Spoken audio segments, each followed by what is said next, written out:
phụ nữ chọn sống cam chịu vì con.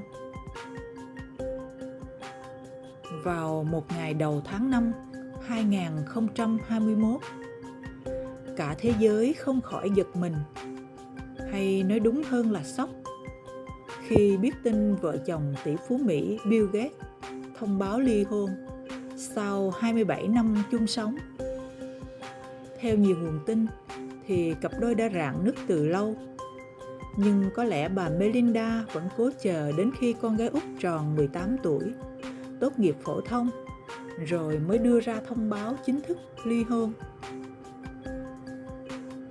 Thật ra có rất nhiều cuộc hôn nhân không hạnh phúc, nhưng hai người trong cuộc không sớm chọn cách chia tay, chỉ bởi vì hai chữ vì con. Vì muốn cho con có cha mẹ đủ đầy, vì muốn cho con không bị mặc cảm với bạn bè đồng trang lứa, vì muốn con mình không bị người đời mỉa mai châm chọc, vân vân và vân vân. Họ đã cam chịu sống vì con. Mời các bạn cùng nghe câu chuyện dưới đây đã từng khiến rất nhiều người phải xót xa suy ngẫm. Một người đàn ông vừa ly hôn nói về vợ cũ của mình. Anh ấy nói, khi chúng tôi bước ra từ tòa án, tôi thì khóc, còn vợ tôi lại cười. Cô ấy nói, cô ấy chờ ngày này đã 10 năm rồi. 10 năm chăm chỉ học hành của con là 10 năm cô ấy nếm mật nằm gai. Cô ấy đã nói với tôi rất nhiều lần, đợi con thi đại học xong sẽ ly hôn. Tôi cứ tưởng chỉ là lời hờn dỗi của vợ, không ngờ cô ấy nói thật. Tôi nhớ lại những năm đó, vợ tôi rất độc lập, dịu dàng. Có những lúc tôi cho là hai vợ chồng chung sống rất hòa thuận. Thực chất là bởi vợ tôi không còn muốn tính toán với tôi nữa. Trong mấy năm ấy, vợ tôi không hề đòi tôi đưa cho một đồng nào. Ngày trước khi con còn nhỏ, vợ không đi làm được, mỗi tháng đều kêu tôi đưa tiền. Tôi nhớ lại lúc đó, tôi vô cùng phiền chán, bực bội mỗi khi nghe vợ nhắc đến tiền bạc. Mỗi tháng làm được chỉ vài đồng ít ỏi thì đã tiêu hết cho cái nhà này rồi. Mỗi khi vợ kêu đưa tiền, tôi đều nói, em có thể xài tiết kiệm chút không?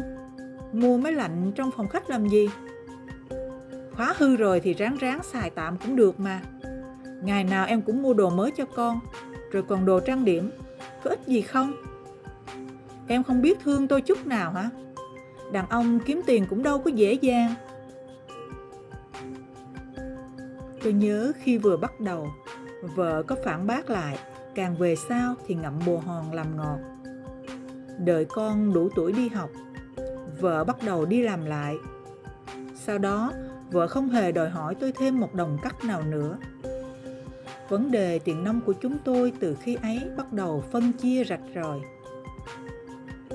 Vợ muốn mua cái gì liền mua, tôi muốn mua món gì cũng tự mình trả tiền.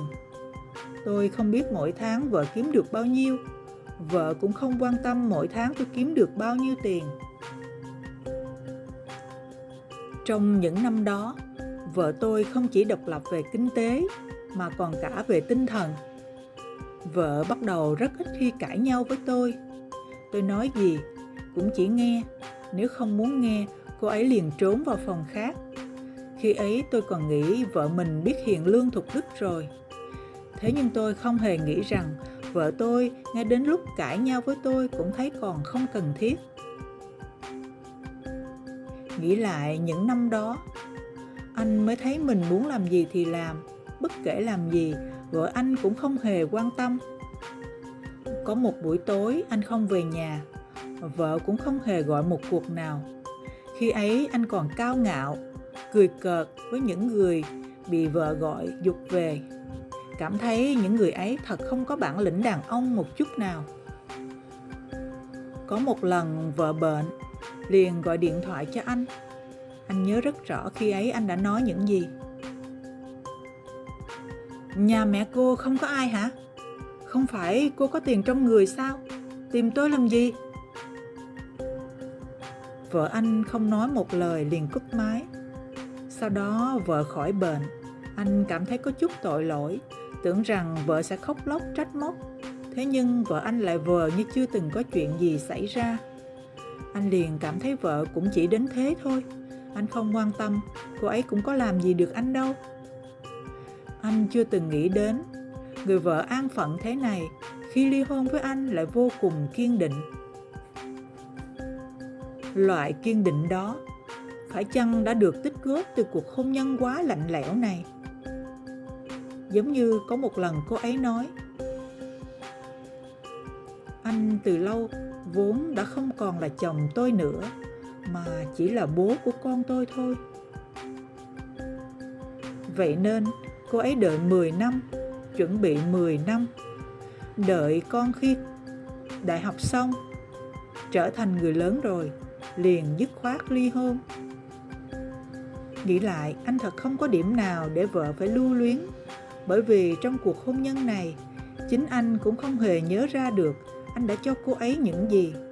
Chỉ có duy nhất một đứa con, cũng chính là nỗi lưu luyến duy nhất của cô ấy. Từ tòa án bước ra, anh khóc, bởi anh không thể tưởng tượng được trong tương lai anh phải một mình giặt đồ nấu cơm, tự mình làm việc nhà, một mình đảm đương hết mọi việc. Cả đời sau anh cũng không thể uống được canh vợ nấu. Còn vợ anh thì cười, vì hôn nhân đối với cô ấy không có chút gì tốt đẹp. Ly hôn rồi, cô ấy chỉ bớt đi việc chăm sóc một kẻ tính tình không tốt mà thôi. Bởi vì một người đàn ông chỉ biết yêu bản thân mình, nếu không vì con cái thì chẳng có gì đáng để lưu luyến cả.